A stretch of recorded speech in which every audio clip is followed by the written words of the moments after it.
Today we're going to be working on getting different values from our scratch art paper. So we're going to try to create something that's called a value scale.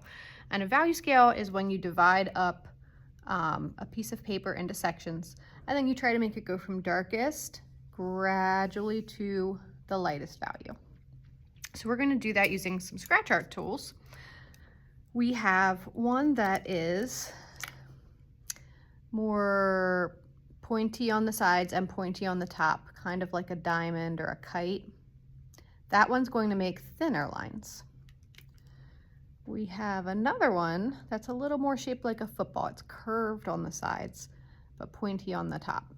And that one will make thicker lines. And then the last one is this little wooden stick. That one will make medium or thick lines as well. So you can try them all out while you're using your value scale paper today and see what they each do. We're going to first divide the blank strip into sections. I will give each of you an example paper like this, and you can use that as a guide. So just put yours close to the example paper and then find the dividing line and draw one on your paper. You want to hold the tool so that the side that's more curved this way is up, not like it's this way. And hold it at a little bit of an angle. You don't want it to be straight up and down. And you shouldn't have to press hard. You should be able to press lightly. If you're pressing hard, it can rip your paper. It can make it so the line doesn't draw properly. It can also make a really yucky sound. So if any of that's happening, go ahead and just try pressing more lightly with the scratch tool. You might also, if you're having trouble making lines, need to rotate it a little bit and see if that helps. So I'm just continuing to divide this up into sections. It doesn't really matter how many sections you have, or if they're not perfectly even, that's okay too. So then we're going to start on this side of our Scratchboard value scale, and we're just going to put a few lines because we want this to be the darkest section. So it's already dark, it's black. That's the darkest value that you can get. So we don't need to do a lot on here. We just keep it a dark value. The next one, to make it a little bit lighter than the first one, we're just going to add more lines. So just a few more lines than you did in the last one. And notice that my lines are parallel to each other. They are going from one edge to the other edge of my square. I'm not just scribbling inside of the box. So yours don't have to be perfect, but try to make them nice. Don't just scribble. So again, to make the next one a little bit lighter, I'm scratching off more of the dark value. So I'm doing more lines. Once you get the first three finished, switch to your wooden tool to give that one a try. And again, still following the same rule where I'm just adding more lines each time because that's scratching off more of the dark value to show the light value underneath. And you might remember from the last video that this is called hatching, when you draw lines that are side by side.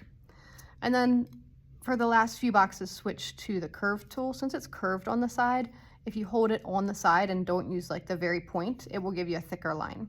So that will more easily take off more of the black surface and give you the lighter value more easily. So again, we're just adding more lines each time, getting them closer and closer together until we get to the very, very last box. And for the last box, we want to basically scrape off all of the black. So somebody told me this is like you're a dentist and you're scraping all the black off of the teeth, although that might horrify some of you. But it's kind of satisfying if you think about it. We're getting this tooth nice and polished. So you don't need to press hard, still pressing lightly, just holding the tool at an angle so that that curved side is scraping off a thicker line for us. And we're just getting all the plaque off of the tooth.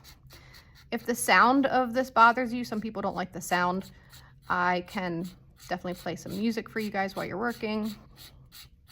So hopefully that will help if you're not a fan of the sound.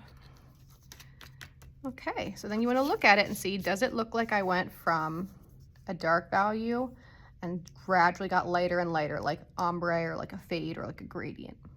If not, you might want to go back, and if you need to add more lines to some of the sections, you can. But when you're finished, you're just going to flip this over. You're going to take your Sharpie out of your bag, and on the back write your first and last name, and then write a number for whatever block you're in. So I'll pretend I'm in block 2, write a number 2. And then this you can keep inside your sketchbook to keep it safe so you don't lose it. So just put it in the pages of your sketchbook and put your sketchbook back in your bag. This is worth 5 points of your final project. We're not submitting it today, so keep it in that sketchbook so you don't lose it. And then when we submit the final animal scratch art project, we'll put this in the picture with it, and that'll be worth 5 points.